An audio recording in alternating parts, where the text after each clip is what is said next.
Father God in heaven, maraming salamat po sa umagang ito, Panginoon. Salamat sa patuloy na pagbibigay niyo po sa amin ng kalakasan at sa patuloy na pagtulong niyo po sa amin sa bawat araw, Panginoon. Maraming salamat, Lord, sa lahat ng pagpapala mo sa aming buhay, Panginoon. Even minsan hindi po namin nakikita, Panginoon. Maraming salamat, Lord, sa goodness mo and sa grasya mo at sa kahabagan mo sa bawat isa, Panginoon. Lord, narito muli kami upang makinig ng iyong mga mensahe at magbasa, Panginoon. Lord, give us wisdom, Panginoon, at buksan mo ang aming mga pangunawa, Panginoon, upang sa gayon ay matanggap namin ng bukal sa aming puso ang iyong mga salita at may apply po namin ng tama at maayos sa buhay namin sa araw-araw. Maraming salamat po, Panginoong Hesus. Ikaw lamang ang aming pinupuri at sinasamba. Sa pangalan ng Panginoong Hesus, ito ang aming dalangin. Amen. So, magandang umaga po sa ating lahat. Hina po. Wala tayong mic. Unang-una po, salamat sa patuloy na pag-iingat ng Panginoon sa amin sa alam naman po ng ilan sa atin na araw-araw po kaming bumabiyahe mag-asawa. Siya, nagda-drive siya ng kotse. Ako din, nagda-drive din po ako ng motor papasok sa trabaho. So, hello. Yun po. So, yun, yung protection ng Lord, andyan palagi. So, yun yung pinagpapasalamat ko sa araw-araw na patuloy tayong iniingatan ng Lord. And I know, di naman tayo magkikita-kita dito kung hindi tayo iniingatan ng Panginoon. So, ang Bible verses po natin ngayon ay matatagpuan sa John 1 chapter 1 verse 35 to 42.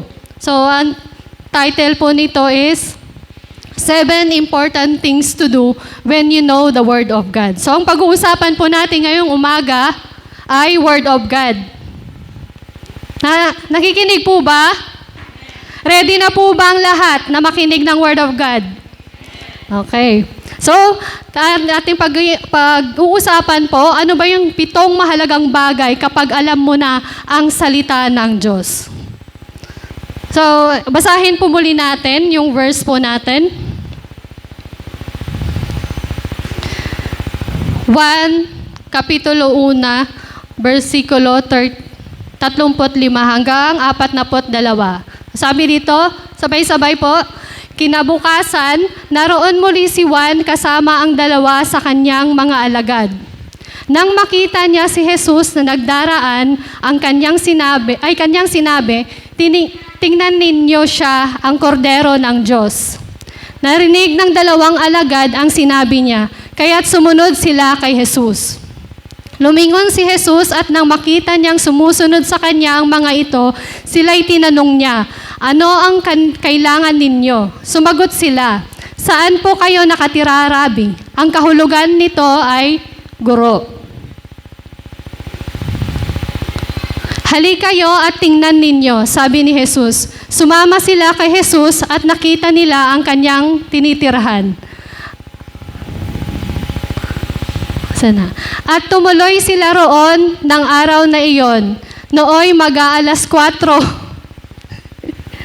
Nasusundan po? Nooy mag-aalas 4 na ng hapon. 40. Ang isa sa 2 alagad na nakarinig kay Juan at sumunod kay Jesus ay si Andres, na kapatid ni Simon Pedro. Unang hinanap ni Andres ang kanyang kapatid na si Simon. Sinabi niya rito, nakita na namin ang Mesiyas. Ang kahulugan ng salitang ito ay Kristo. At sinama ni Andres si Simon kay Jesus. Tiningnan ni Jesus si Simon at sinabi sa kanya, ikaw ay si Simon na anak ni Juan. Ikaw ay tatawaging Cephas, na ang katumbas ay Pedro. Oh, yan po yung verse po natin. So lahat tayo nabasa natin, di ba? So binasa po natin yung verse po natin. Nung last week, ang pinag-aralan po natin ay yung pangalawang Timoteo, chapter 3, verse 16. So, andun yung teaching ni Pastor Bebot about kung paano ba yung tulong sa atin ng Word of God. So natatandaan niyo pa po ba yung mabibigay sa atin kapag nasa atin ang Word of God? Di ba una doon ay kagalakan, kalakasan, at pagpapala. So yun yung makakamtan natin kapag nasa atin ang Word of God. So napaka-importante sa bawat mga Kristiyano or nananampalataya sa Panginoon na meron po tayong Word of God. Ano ba yung Word of God? The Word of God is more than just the Scripture. So meron po tayong tinatawag po dito, Scripture at Word of God. Ano ba yung Word of God? Buksan po natin sa chapter 1, verse 1. Nang pasimula ay naroon na ang salita. Ang salita ay kasama ng Diyos at ang salita ay Diyos. Sino po kaya dito yung tinutukoy na salita? Opo, ang Diyos po. Sino po ang Diyos na to na tinutukoy po dito? Si Jesus. Tama po, si Jesus. So kung si Jesus ang tinutukoy po dito, kasi ang Word of God is more than just a scripture. Kasi it is Jesus, yung tinutukoy po nating Word of God. So aside dun sa salita, sa Bible na nakasulat dun, yung scripture, ito po kayong scripture. Ang scripture po, yan, the scripture is testifying about Jesus. So yun po yung scripture. Yung mga nababasa po natin sa Bible, ito po yung nagte-testify about sa Panginoong Jesus. So naiintindihan po? So basahin po natin yung John chapter 5 verse 39. So sabi dito, sinasaliksik ninyo ang mga kasulatan sa pag-aakalang doon ninyo matatagpuan ang buhay na walang hanggan. Ang mga kasulatang iyan ang nagpapatotoo tungkol sa akin. So hindi ko lang siya sinabi, nabasa ko din na ang scripture pala ay nagte-testify tungkol sa Panginoong Jesus. So kung hindi tayo naniniwala sa Biblia, nakakatakot po, hindi po natin malalaman yung katotohanan tungkol sa Panginoong Jesus. So napakahalaga po ng scripture at ang Word of God. Sobrang importante po nito na malaman po natin. So ano ba yung 7 important things to do kapag alam mo na ang Word of God? So unang-una po, ito po ay to hear Him. Kailangan marinig natin. Kasi 'di ba, balikan po natin yung verse 35 to 36.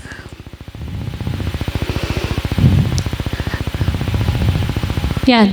Balikan po na, isa-isahin po natin yung verses. Kinabukasan, naroon muli si Juan kasama ang 2 sa kanyang mga alagad. Nang makita niya si Jesus na nagdaraan ay kanyang sinabi, tingnan ninyo siya, ang kordero ng Diyos. Ano ang ginawa ni Juan? Di ba sinabi niya na dumaraan si Jesus? Nandiyan pa po ba kayo? So, yun, kailangan marinig po natin. So, I know naman na lahat po tayo narinig natin si Jesus. Na di naman tayo pupunta sa church kung hindi natin kilala ang Panginoong Jesus. Hindi man siya malalim na pagkakakilala, pero alam ko, meron tayong basic foundation na alam natin na merong Jesus. Sino ba si Jesus? Lagi po nating inaawit, siya po yung nagbigay ng kaligtasan sa bawat mananampalataya. Kapag nanampalataya tayo sa Kanya, magkakaroon tayo ng buhay na walang hanggan. Alam niyo po ba yon? Lahat naman alam natin, di ba? So yun, kailangan lang natin mapakinggan si Jesus. Ito yung isa sa pinaka-importante kapag alam natin ang Word of God. So kailangan lang natin siyang marinig. Mapakinggan sa ibang tao. Kasi di ba ang pananampalataya ay nagsisimula sa pakikinig. So sino naman, paano naman natin siya mapapakinggan kung wala naman nag-share sa Kanya, walang nagwi-witness sa Kanya. So, there should be a witness that sharing him just like Juan the Baptist, di ba? Shinare niya. Alam niya, kilala niya si Jesus, kaya shinare niya. So, paano nga naman natin malalaman na tayo ay forgiven na sa ating mga kasalanan kung hindi natin naririnig sa iba? Kung wala man lang nag-share ng gospel ng Lord sa atin. Paano natin malalaman na mahal tayo ng Diyos kung wala kang napakinggan? So, napaka-importante po sa bawat tao, hindi lang mga Kristiyano, kundi lahat ng tao ay makarinig about Jesus o mapakinggan natin si Jesus. So, sino magsasabi sa'yo kung ikaw ay malungkot? Okay yan, may problema lang yan. Kaya mo yan, may nagmamahal sa'yo. So, sino yung magsasabi nun? Siyempre, yung nakakaalam din. Katulad ng ginawa ni Juan the Baptist, hindi niya itinago, kundi shinare niya. So bilang tayo'y nakarinig din, yun din yung isang mahalagang bagay na kailangan din natin gawin. So pangalawa po, bukod sa to hear Him, to follow Him. So kailangan nating sumunod. Balikan po natin sa verse 37. Ang sabi po doon, narinig ng dalawang alagad ang sinabi niya, kaya't sumunod sila kay Jesus. So wala nang ibang mga nag-push sa kanila. Narinig lang nila. Wala nang pumilit sa kanila. Wala nang nagsabing sumunod kayo. Kusa na lang yon yung pagsunod niya. Kasi ang taong ugali po nating mga tao, tinatawag lang natin ang Panginoon kapag may problema tayo, kapag may kailangan tayo. Huwag po natin sanayin yung sarili natin, natatawagin lang natin o susunod lang tayo sa Panginoon kapag may kailangan tayo. Kasi hindi po siya kumpanya. Nagagawin mo lang yung trabaho mo para magkaroon ka ng sahod. So, iba po ang Panginoon. Lagi po nating kinakanta yung mga worship song natin, yung praising song natin. Dapat, habang inaawit natin, ina-apply din po natin. Na pag sinabi mong, I stand in awe of you, sinasabi mong ganon, pero wala ka namang respeto sa Panginoon.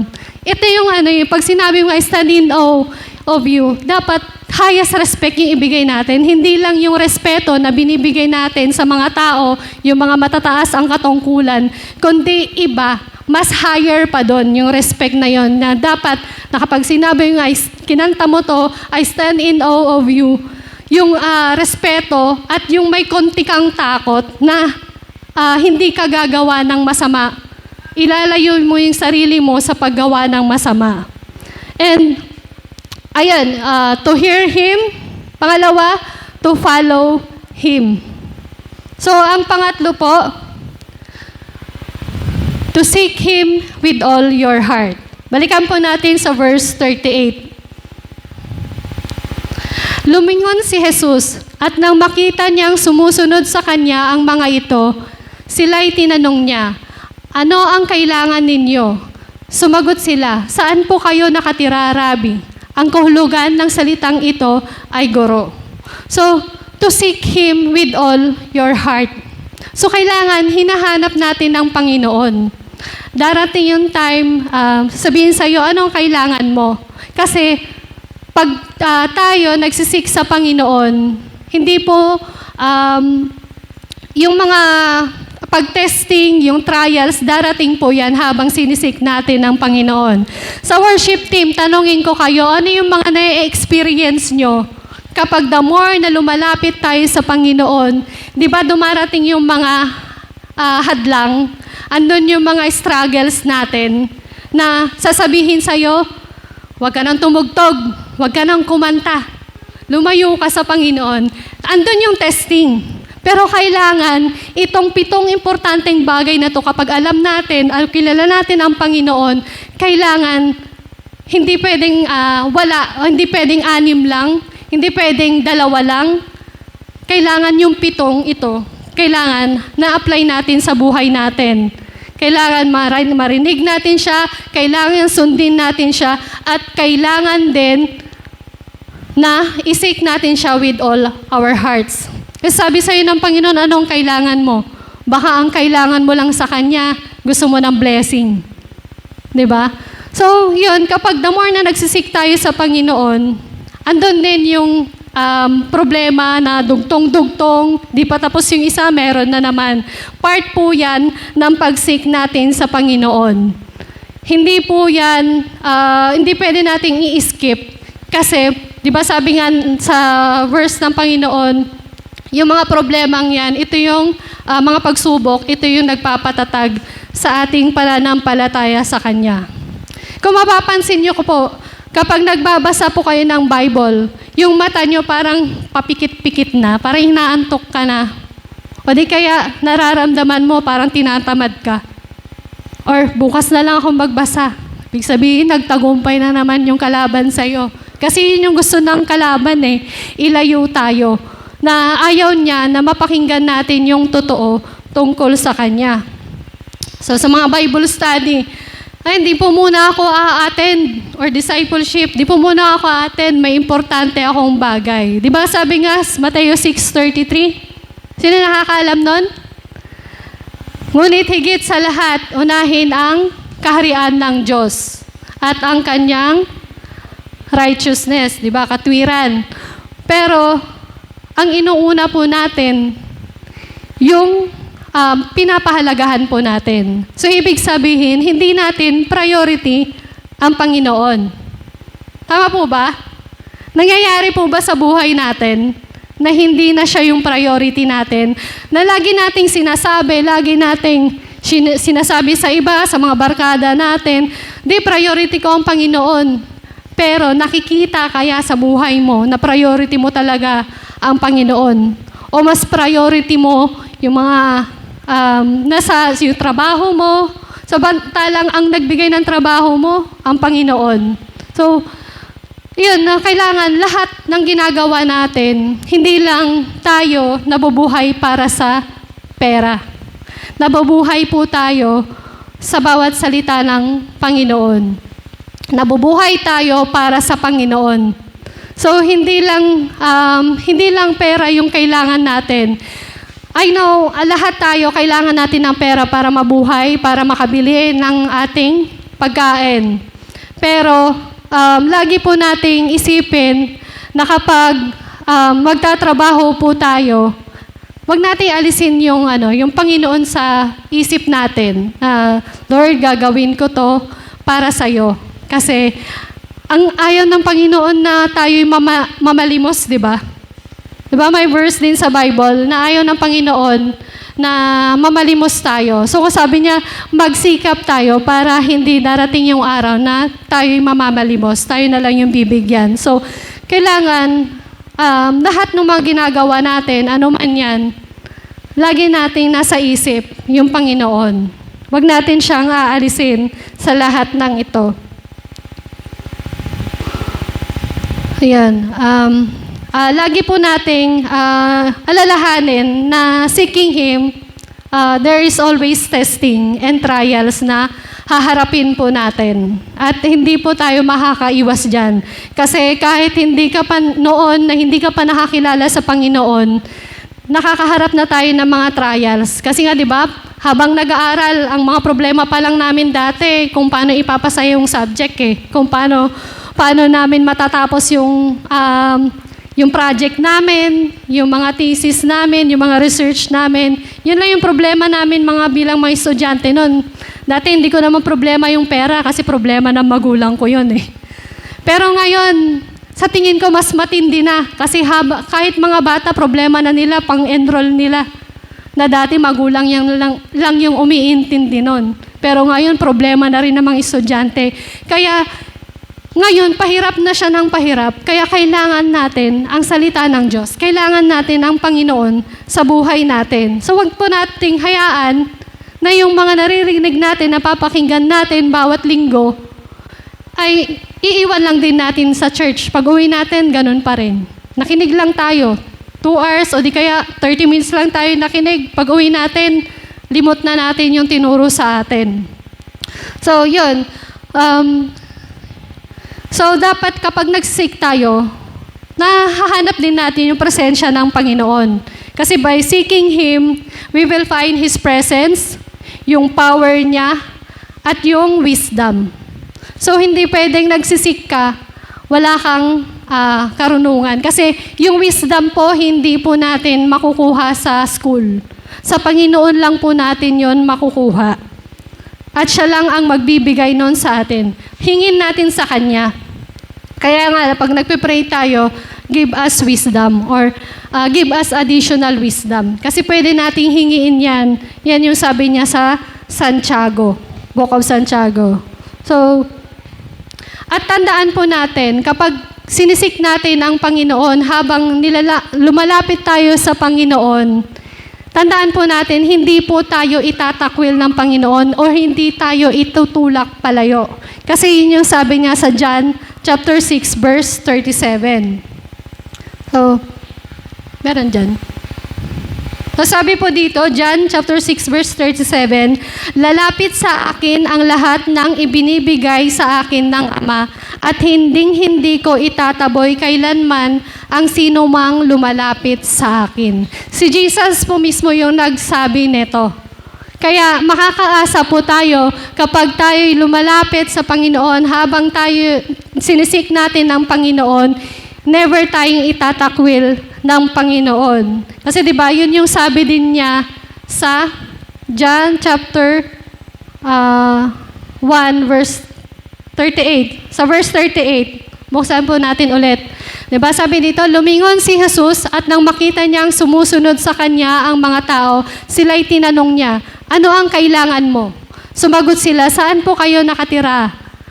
Rabi, ang kahulugan ng salitang ito ay guro. So, hindi niya tinulak yung mga alagad na to na sumusunod sa kanya. So, makikita din natin sa verse na kasunod po nito. Number 4 po. So, ano nga yung una na importanteng bagay? To hear Him. Pangalawa, to follow Him. Pangatlo, to seek Him with all our hearts. So, pang-apat po, to have fellowship with Him. So, importante din po ito. Sa verse 39, halik kayo at tingnan ninyo. Sabi ni Jesus, sumama sila kay Jesus at nakita nila ang kanyang tinitirahan at tumuloy sila roon ng araw na iyon. Nooy mag-aalas 4 na ng hapon. So, hindi niya tinulak palayo, kundi ininayahan pa niya papunta sa kanilang tahanan. So, dito, yung pagpasok nila sa tahanan ng Panginoong Jesus, di ba, sabi dito, tumuloy sila roon ng araw na iyon. So, ibig sabihin, pag sinabing tumuloy, syempre, bukas na sila uuwi. So, hindi na, noon, alas 4 na yun, alangan naman umuwi pa sila, di ba? Syempre, may fellowship na naganap doon sa bahay ng Panginoon. So, tayo bilang mga Kristiyano, kailangan din natin ng fellowship sa Panginoon. Ang tanong ko lang po, na-meditate pa ba natin yung verse na narinig natin, o yung Word of God na naririnig po natin? Or, narinig lang natin. So, hindi na natin siya na-experience. Yung mga salita na naririnig natin sa mga tinuturo sa atin ng pastor. Kasi po, di ba, meron po dyan, ano ba yung gagawin natin sa Word of God? Kasama po yung meditation dyan. Number 3 yata yun.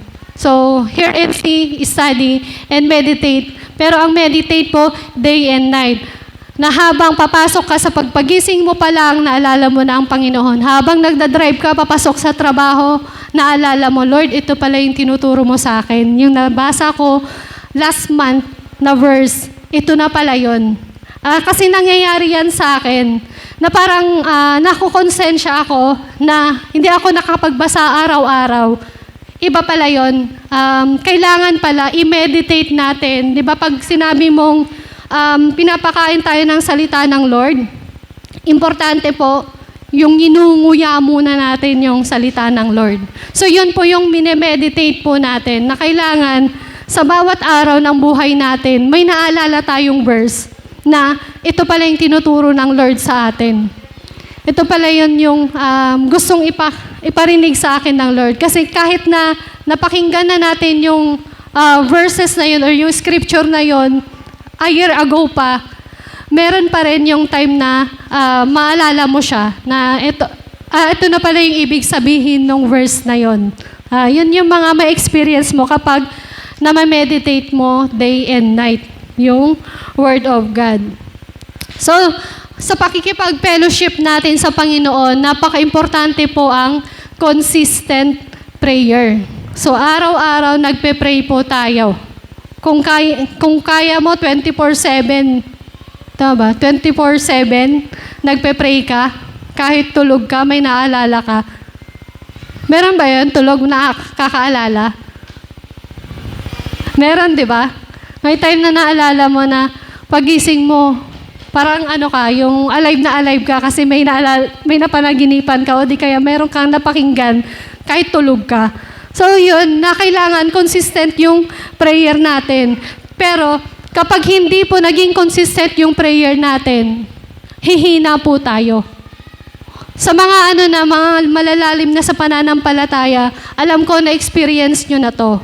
Na kapag hindi ka nakapag-pray or dumepend ka lang sa sarili mo or sa ibang tao, mahihirapan ka lang. So kailangan po natin ng consistent prayer na lagi po nating inaasa yung buhay natin sa Panginoon.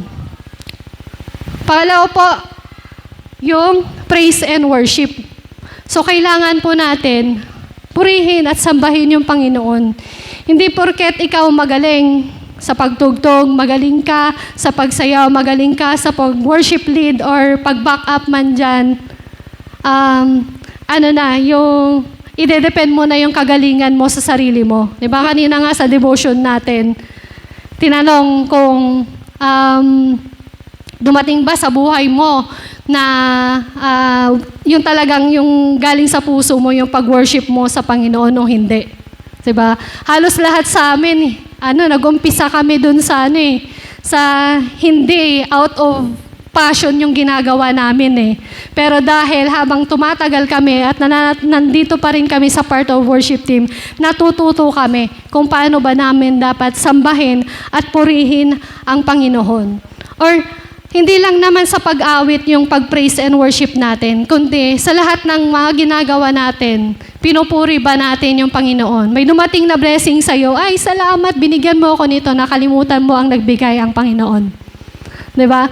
So, yun, kailangan, alam natin, matutunan natin, paano ba dapat ang pag-praise and worship sa Panginoon. So, baka akala ng iba, ang praise and worship lang is kung sino lang yung part of the worship team or worship ministry o di kaya kapag umaawit lang tayo sa Panginoon, habang sumasayaw lang tayo. Kasi pwede po natin gawin yung mga household chores natin, yung mga trabaho natin sa bahay habang naghuhugas tayo ng plato. Binabagsak mo ba yung mga plato? Kasi may time ganyan ako pag nainis ako binabagsak ko yung plato. So wala yung worship doon. Hindi ko wino-worship yung Panginoon. So dapat pinapasalamatan natin yung Panginoon sa lahat ng mga ginagawa natin. Bakit? Kasi habang naguhugas ka, malakas ka Kasi may ibang tao nasa hospital, hindi na makapaggawa ng mga ginagawa mong maliliit na bagay sa iyong tahanan. So yung habang sa sobrang dami na binibigay ng mga teacher ninyo sa magpasalamat kayo dahil may mga learnings kayo na tututunan doon sa mga binibigay. Kahit sa sobrang dami nun, lagi pa rin nating ibigay yung pasasalamat sa Panginoon. Kasi maraming mga kabataan ngayon na hindi makapag-aral. So we are blessed na nasa school tayo. O di kaya kahit work, ano ba yun? School, home? Homeschool. Yan, kahit nasa loob ka lang ng tahanan, nakakapag-aral ka pa. Kasi marami dyan gustong mag-aral. Hindi makapag-aral dahil sa finances o di kaya dahil ayaw ng magulang pag-aralin sila. Kasi sa probinsya ng asawa ko, hindi priority yung pagka-college doon sa kanila. Yun yung nakita ko na isang bagay. Pagtapos ka na ng high school, maghanap ka na ng trabaho. O di kaya yung, ang tawag doon, lukad. Yung kukuha ng mga bunga. Tama ba yun, we? Yan, yung bunga ng nyog. Yan. Yun yung binabalatan nila, ginagawang oil. So yun yung trabaho doon sa Quezon. Kaya hindi priority sa kanila yung mag-college.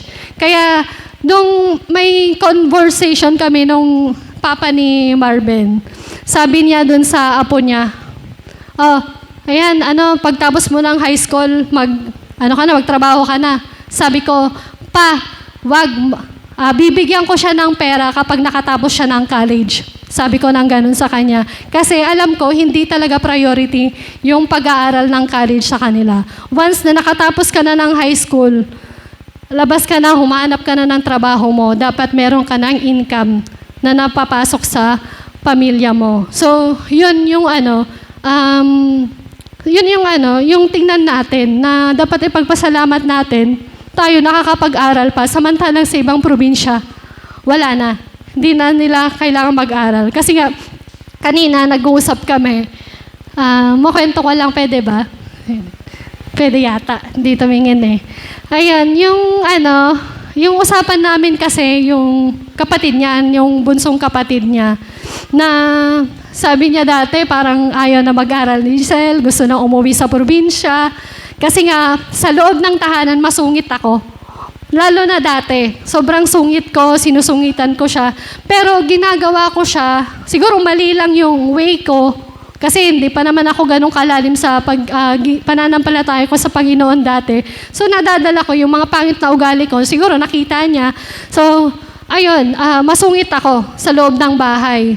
Pero sabi ko nga, mas masungit pa yung nanay ko dati. No, habang ako'y nag-aaral. Biruin mo, alas 5 yung out ko, dapat 5:30 o 6 nandun ako sa bahay. Samantala yung mga kabataan ngayon, alas 12. Yun yung kasing pinag-anuhan namin ni Giselle dati. Alas 11 na, alas 12 wala pa siya sa bahay. So yun, doon ako nagagalit. Kasi nga, hindi ko naranasan yun sa pag-aaral ko. Kasi talagang takot ako sa nanay ko. Kasi baka sampalin ako, sabunutan ako. Kasi sobrang tapang din nung nanay ko nung nag-aaral ako. So ngayon ko na lang siya nabibiro.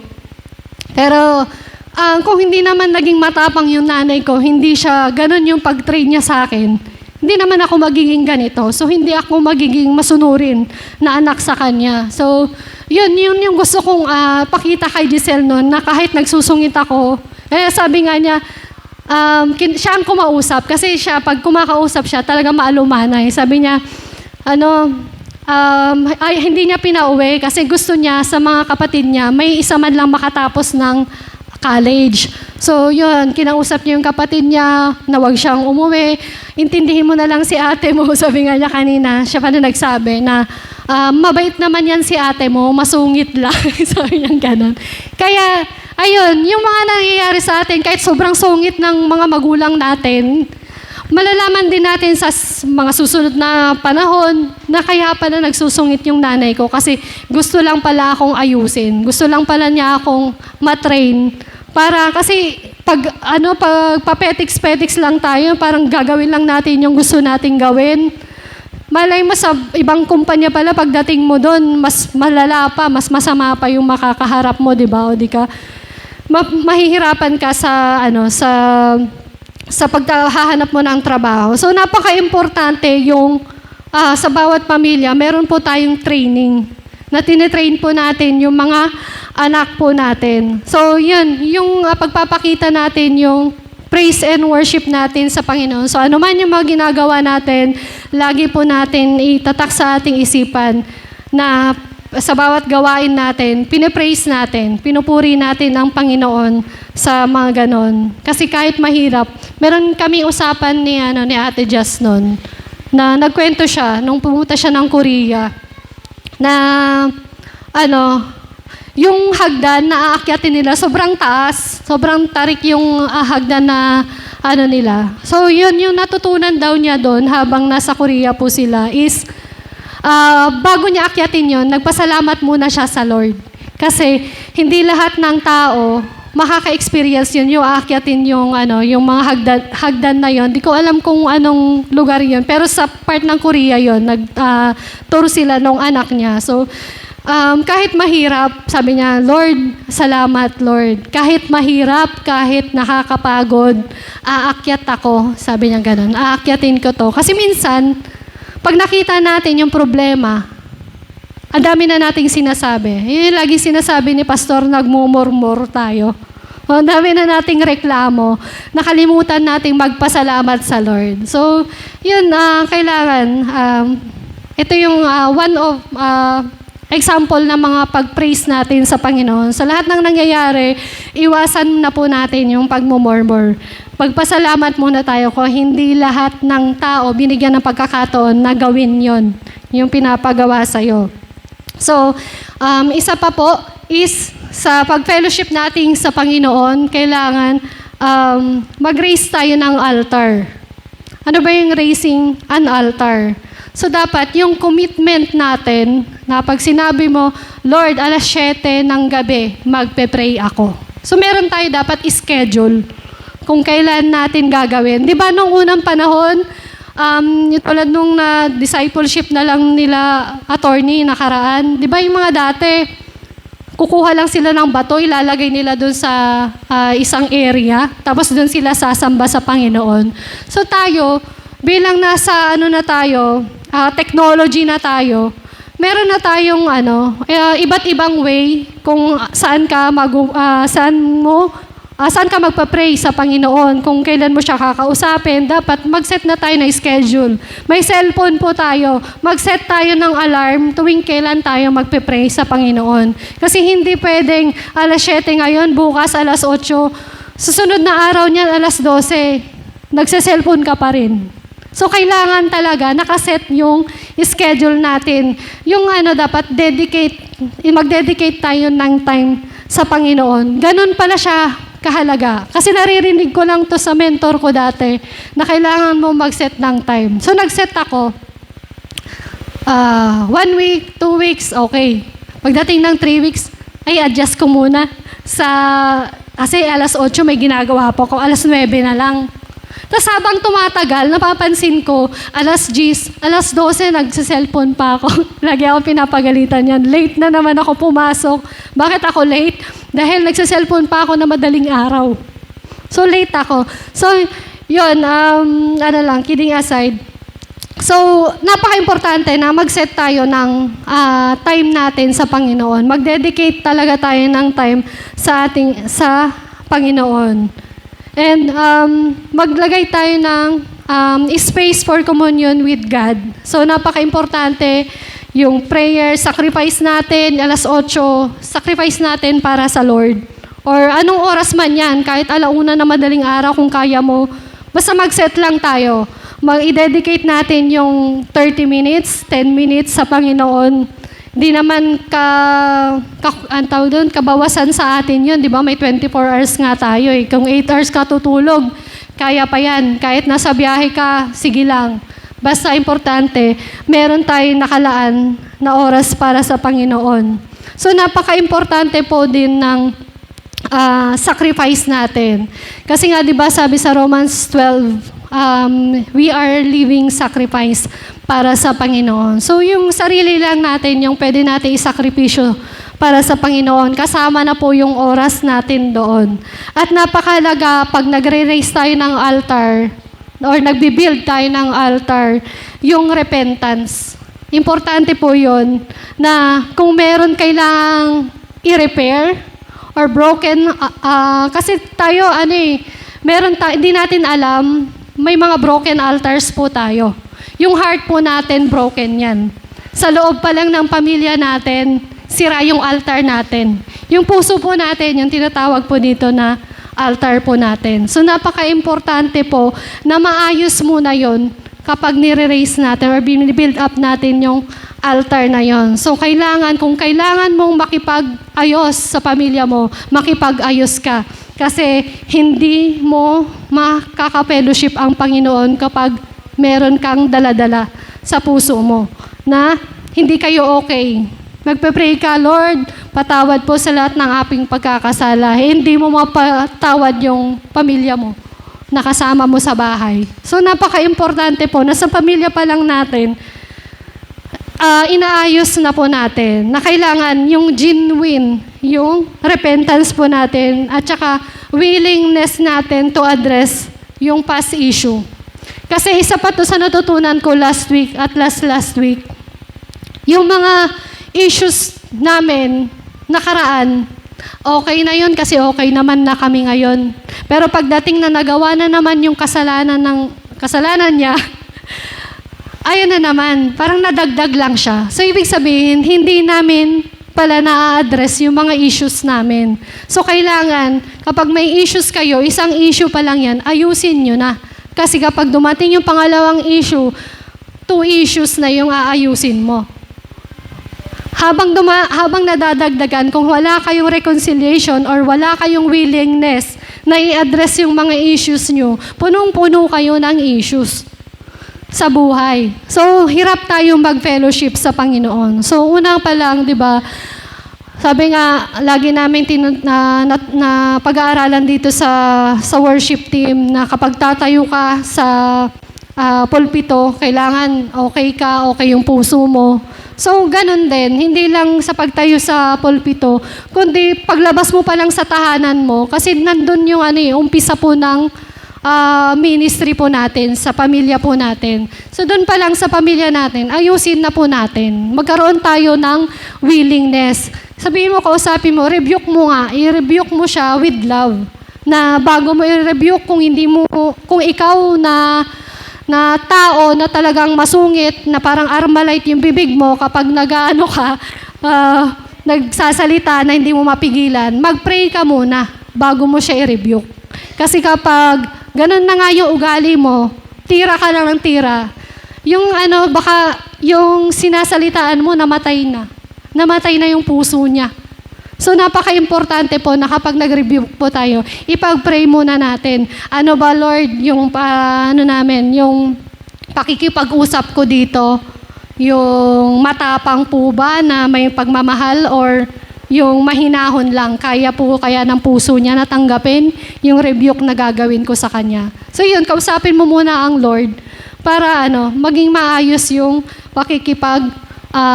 ayos mo doon sa family members mo or kahit sa opisina, kung nasan man tayong area ng natin, nakakasalamuha po natin. So, importante din yung fasting, ayun, na marunong din tayong mag-fasting. Na hindi lang araw-araw tayo kumakain ng food, kundi yung salita din ng Lord, yun din yung kakainin natin. Parang may naalala din ako na dati kasi pag discipleship, kakain muna kami. Parang di ba sila pastor dati, kumakain kami. Sa akin, ang na-experience ko, busog ako parang tamad akong makinig kapag busog ako. So, mali pala yun. Dapat pala, kapag pag may gagawin ka, magbabasa ka ng Bible, o di kaya mag-aaral ka ng salita ng Lord, kailangan mo din na mag-fasting. So, kung hanggat kaya mo na hindi ka kumain ng 2 hours na nag-aaral ka, o 1 hour or 30 minutes na nag-aaral ka, huwag mo isasabay yung kain. Kasi, nag-iiba yung isip ng tao. Parang, ay, sarap ng pagkain. Kuha ulit ako. Wala na. Hindi ka na nakapag-aral ng Word of God. So, dyan pa ba kayo? Amen. So, pang-5 na po tayo. Malapit na tayong matapos. So, to be His witness. Balikan po natin verse 40 hanggang 41. So, ang isa sa 2 alagad na nakarinig kay Juan at sumunod kay Jesus ay si Andres na kapatid ni Simon Pedro. Unang hinanap ni Andres ang kanyang kapatid na si Simon. Sinabi niya rito, nakita na namin ang Mesiyas. Ang kahulugan ng salitang ito ay Kristo. So, kailangan maging witness din tayo. Katulad ng ginawa ni Juan, di ba? Nag-witness siya, na nag-share siya, sinabi niya, nakita, si Jesus yung dumarating. Sabi niya. So, ganon din tayo na maging witness tayo ng Panginoon sa ibang tao, sa lahat naman nakakasalumuhan natin. So, kailangan, ano ba yung choice mo? Share mo ba siya o i-deny mo siya sa buhay mo? So, kailangan, piliin natin ano yung tama. Ano ba yung tama? I-share ba natin o i-deny natin siya? I-share. Yun yung tama. Huwag po natin siyang i-deny. Kasi sabi niya, kung i-deny mo ako, i-deny din kita sa harap ng aking Ama. So, ayun, importante po ito na maging witness po tayo. Huwag po natin laging piliin na maging denial tayo, na meron tayong Kristo sa buhay natin. So, importante po maging bold tayo sa pananampalataya natin. Maging tunay na witness tayo ng Panginoon. So, may natututunan po. Amen. Number 6. To bring your family to Him. So, ano nga yung una? Recap tayo. To hear. Pangalawa, to follow Him. To seek Him with all our hearts. Number 4, to have fellowship with Him. Number 5, to be His witness. At pang-anim, to bring your family to Him. Balikan po natin verse 42. Anong sinasabi dito? Pagkatapos niya mag-witness, at isinama ni Andres si Simon kay Jesus. Tiningnan ni Jesus si Simon at sinabi sa kanya, ikaw ay si Simon na anak ni Juan, ikaw ay tatawaging Cephas, na ang katumbas ay Pedro. So anong ginawa ni Andres? Isinama niya si Simon. Di ba si Simon, kapatid niya. So isinama niya kay Jesus. So ganon din tayo na bilang mga nakakinig ng Panginoong Jesus, mananampalataya ni Panginoong Jesus, trabaho din natin na dalahin sila sa Panginoon. Kumusta ang pamilya natin? Kumusta ang bawat membro po ng pamilya natin? Do you still care for them? Nagkikare pa ba tayo sa kanila? Or kayo yung tumutulak palayo sa kanila, sa Panginoon? So yun, i-assess po natin yung buhay natin. Ano ba yung mga ginagawa natin? Kasi importante po yung mga actions natin sa harapan ng ibang tao, lalo na sa mga hindi mananampalataya. At mas lalo pa sa mga mananampalatayang katulad mo. Yung dati, kasama mo na sa pagpunta sa simbahan, tapos bigla na lang nawala. Or baka ikaw yung dahilan kung bakit hindi na siya nag-church ngayon. So, yun, kailangan natin, dalahin natin yung pamilya natin sa Panginoon. Hindi yung ilalayo natin sila sa Panginoon. Baka mamaya, naging ritual na lang yung ginagawa natin. Okay, kasama po ako sa worship team. Pupunta po ako sa simbahan ng Sabado kasi may practice po kami. Tapos nakalimutan mo na yung isa mong dapat gagawin na dalahin mo yung pamilya mo sa Panginoon dahil busy tayo sa ministry. Yun din yung isa sa na nagiging ritual na ba yung pagiging part ko ng worship team, o baka mamaya umaattend. Parang siya, routine na lang siya. Alam niyo ba yung pag-routine? Di ba sinasabi nating ritual, yung prayer ng ibang sekta, kapag ulit-ulit siya, out of fashion yung ginagawa natin. So, kailangan maging maingat po tayo sa lahat ng mga trabaho natin sa Panginoon. Ritual ba to o hindi? Baka mamaya nagiging routine na lang siya or ginagawa na lang natin. Katulad ng devotion natin kanina, ginagawa na lang natin siya out of yung passion natin. Wala na yung passion. So, kailangan talaga mahal natin ang Panginoon, kaya natin to ginagawa. So, may time kasi na, punta ako sa church, practice ako. Na-experience ko siya kasi, kaya sinashare ko. So, punta ako sa simbahan, practice kami. Okay, tapos na yung practice, uwi na ako ng bahay. Diretso sa loob ng bahay. wala nang fellowship sa ibang pamilya or ibang mga kakilala. Ganun lang, naging ritual. Parang sa akin kasi, naging ritual na lang siya. Pagtapos ng practice, uwi ng bahay, tapos kinabukasan, pupunta sa simbahan, ganun na lang yung ginagawa ko. Yung parang nilalayo ko yung sarili ko sa ibang tao na niisip ko masama sila, gumagawa sila na masama. So ganun, naingatan din natin yung sarili natin na hindi maging ritual yung pagsamba natin sa Panginoon. Na ginagawa natin to kasi ito yung trabaho ko to eh. Ito lang gagawin ko. Tutugtog lang ako. Yun na lang at yun yung ginagawa mo. Tumutugtog ka na lang sa simbahan. Hindi na sa Panginoon. Kasi, di ba nga, ang praise and worship, hindi lang siya pagkanta. Di ba, sabi nga kanina ni Michael, is tayo bilang mga worship team, sinishare natin yung Word of God through music. And tayo din, pwede din natin i-share ito sa ating pamilya.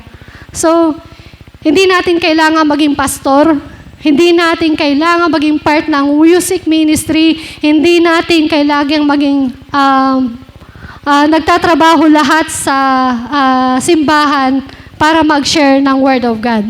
So kaya ako to sinishare ngayon is para ang lahat ay gawin yung dapat naman natin talagang ginagawa. So part lang kami ng worship team, pero kailangan pa rin namin mag-share sa ibang tao. So, yun, ingatan natin na hindi ritual po yung lahat ng mga ginagawa natin. Na ito lang yung gagawin mo dahil ito lang yung pinapagawa sa'yo.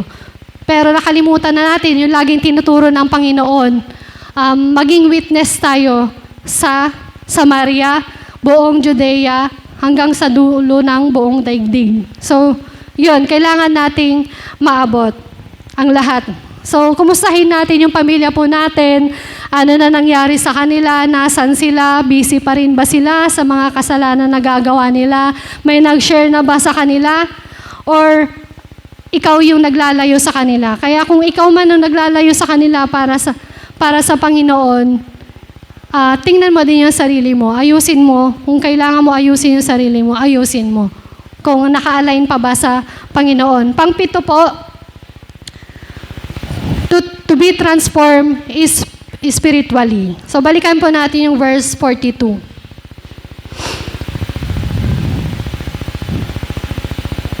Ayan, di ba sinama ni Andres si Simon kay Jesus? Ito yung may nakaganon.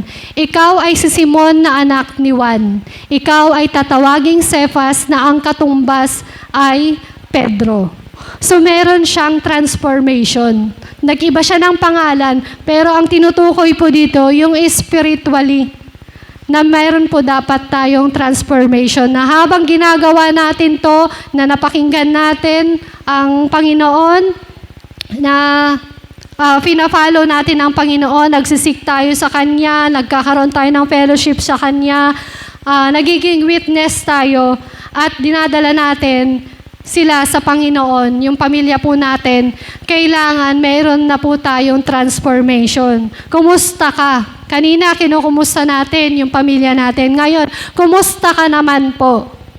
May mga pagbabago na ba sa'yo simula nung nakilala mo ang Panginoon? Meron ka po bang fruit of the Holy Spirit? Or kahit 1% man lang ng fruit of the Holy Spirit, yung love meron ka nun. Kasi wala po tayong transformation kung wala po tayong fruit of the Holy Spirit. Kung hanggang ngayon ay wala ka pa rin kapayapaan na nararanasan sa buhay mo, sa pamilya mo, ibig sabihin, wala pa yung fruit of the Holy Spirit na peace sa buhay mo.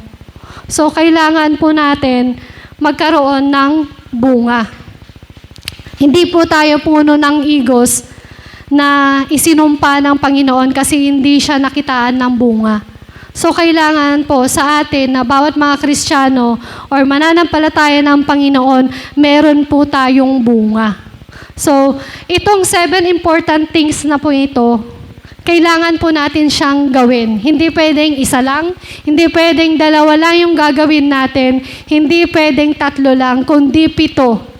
Kasi wala po yung number 7 sa buhay natin kung hindi po natin mararanasan lahat. Yung 6 na yon. So, naiintindihan po? May tanong po ba? Wala? Sure? Baka meron. Okay. Salamat naman at wala. Ayan. So, I hope lahat tayo ay natuto doon sa mga natin na i-recap ulit natin para hindi natin makalimutan. At sa ating pag-uwi, sa ating tahanan, dala-dala po natin yung natutunan natin na, ay kilala ko nga pala si Jesus, kailangan ko siyang i-share sa pamilya ko. So unahin po natin yung pamilya po natin at wag po nating hahayaan na tayo, ang layo na natin sa pananampalataya, sila naiiwan na pala. So kung ngayon ini-equip ka pa lang sa ng Panginoon habang nagdi-discipleship kayo, pwede na po tayong mag-share ng paunti-unti sa pamilya po natin na mag-conduct kayo ng Bible study, kahit online. Kasi ang labanan ngayon online na eh. Yung yung mga iba na hindi mananampalataya, alam niyo po ba, may napanood akong video kahapon, ang sinishare niya about lies, about Jesus. Sabi niya doon na hindi daw Diyos si Jesus. Kung sila sobrang sipag sa pag-share, ba't tayo mga Kristiyano na alam natin yung katotohanan, dapat mas maging masipag din tayo. So wag na po tayong katulad nung last week na tamad-tamad pa rin tayo or di kaya pinagpapaliban natin yung dapat nating gawin. So kailangan paglabas natin sa bahay-sambahan, tina-challenge ko kayo, mag-share po tayo sa pamilya natin. Kung sino, kahit isang tao lang yung sharean mo sa pamilya mo, i-share mo. Wag mo hahayaan sa sarili mo na nalaman mo yung katotohanan tapos hindi mo share. So para siyang ilaw na nilagay mo, lampara na inilagay mo sa ilalim ng lamesa o katre ba yun? Kama. Yun. Kasi pag nilagay mo doon, syempre, ang mailawan lang doon sa ilalim, sa madilim. So, dapat, yung mga ilaw po natin, nakikita siya, hindi siya tinatago. So, yung pagiging ilaw po natin bilang mga nakapakinig ng Word of God, kailangan po natin mag-share. Kasi hindi darating ang Panginoon kung hindi lahat naaabot ng Word of God. So maging excited tayo sa pagdating ng Panginoon kasi yung mga paghihirap natin dito, hindi na natin mararanasan pag dumating na ang Panginoon at kasama na natin siya sa kanyang kaharian. So yun yung maging excitement tayo kasi baka ngayon, parang hindi kayo excited na makita yung Panginoon dahil natatakot kayo, hindi tayo sure kung sa langit ba yung punta natin o hindi. Pero tandaan po natin, ang Panginoong Yesus, binigay niya yung sarili niyang buhay para sa atin, para tayo ay matubos. So ibig sabihin, kapag natubos na tayo, redeem na tayo, meron po tayong buhay na walang hanggan na aasahan. Yun po yung pananampalataya. Manampalataya po na tayo ay makakasama sa kaharian ng Lord. Na wag po tayong magduda. Kasi kung kilala mo ang Panginoon na nagbigay sa iyo ng kaligtasan, dapat sure ka din na ikaw ay magkakaroon ng ganap na kaligtasan pagdating niya dito sa lupa. So yun lamang po. Recap ulit natin. Number 1 po, 7 important things when you know the Word of God. To hear Him. Pangalawa, to follow Him. To seek Him with all your heart. To have fellowship with Him. To be His witness. To bring your family to Him.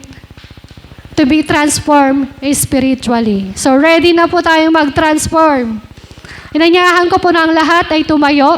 At ang worship team, yayaan ko din po dito na awitin po nila ulit yung Jesus You Alone. So, ang lahat po tayo, ang kailangan lang po natin ay ang Panginoong Jesus. So, naniniwala po ba kayo na ang Panginoong Jesus lang ang kailangan po natin? Amen? So, lahat po tayo. So, kung naniniwala tayo na ang Panginoong Jesus lang ang kailangan po natin, awitin po ulit natin yung Jesus You Alone.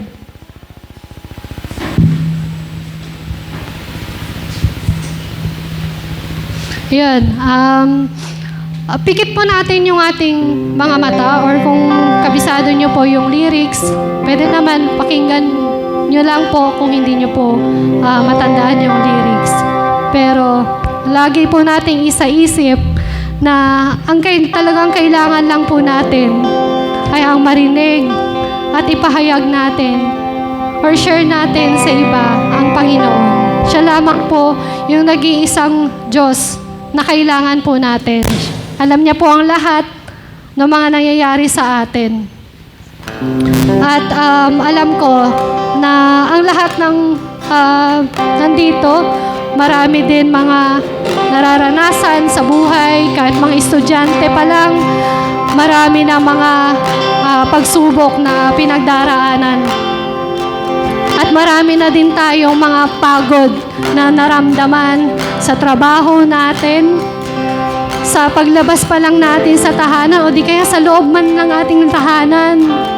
Marami na tayong pinagdadaanan doon. Marami na tayong mga pagsubok na nararanasan. But ngayon, sa umagang ito, ang kailangan lang po natin ay ang Panginoong Jesus. At pasalamatan natin siya na napakinggan natin siya ngayong umaga. At kapag napakinggan natin, sabi natin kanina, i-share natin siya para tayo magkaroon ng transformation. At wag nating hayaan na yung katotohanan na nalaman po natin ngayong umaga ay manatili lang sa mga upuan nyo. I-share po natin ang Panginoon.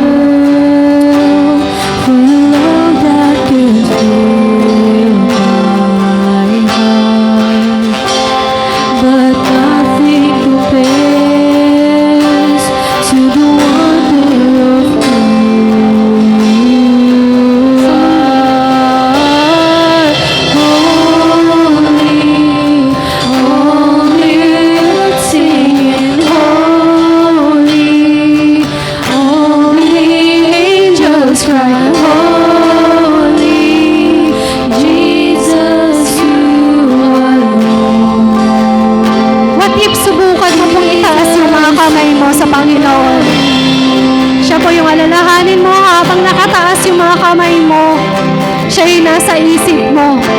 Lahat ng problema mo, sabihin mo sa Kanya. Dahil walang ibang taong kailangan natin. Wala tayong ibang kailangan kundi ang Panginoong Jesus.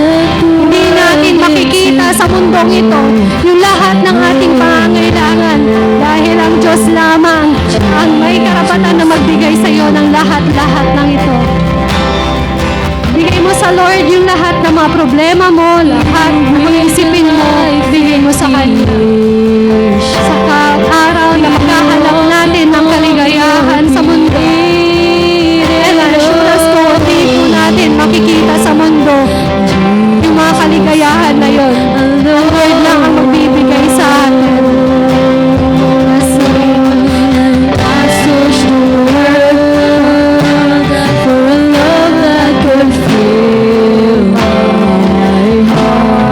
Wala po sa mundo yung kailangan natin.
kalakasan na binigay mo po sa bawat isa, Panginoon. Lord, Ikaw lamang nakakaalam ng pinagdadaanan ng bawat isa. Lord, Ikaw nakakaalam kung ano yung mga hirap na pinagdadaanan po namin, Panginoon. Lord, Ikaw din ang tunay na nakakaalam at nakaranas, Panginoon, ng lahat ng hirap dito sa mundo sapagkat isang beses Ikaw ay nagkatawang tao, Panginoon, upang Ikaw ay magsakripisyo ng buhay mo para sa amin, Panginoon. Kung hindi ka po nagkatawang tao, wala po kaming salvation ngayon. Wala po kaming inaasahan, Panginoon. Lord, help us, Lord, to be more obedient to you. At sa lahat ng aming gagawin, Panginoon, Ikaw ang lagi naming maalala at wala nang iba, Panginoon. Lord, marami man kaming alalahanin sa buhay. Mga trabaho po namin na nagpapahirap sa amin. Yung mga anak po namin, Panginoon, na matitigas yung ulo, Panginoon. Pero alam ko, Panginoon, na meron kayong plano para sa kanila, Panginoon. Lord, tulungan mo po ang bawat isa, ang lahat ng mga magulang, ang lahat ng mga estudyante, Panginoon, sa kanilang pag-aaral. Kung maaari po, Panginoon, bigyan niyo po sila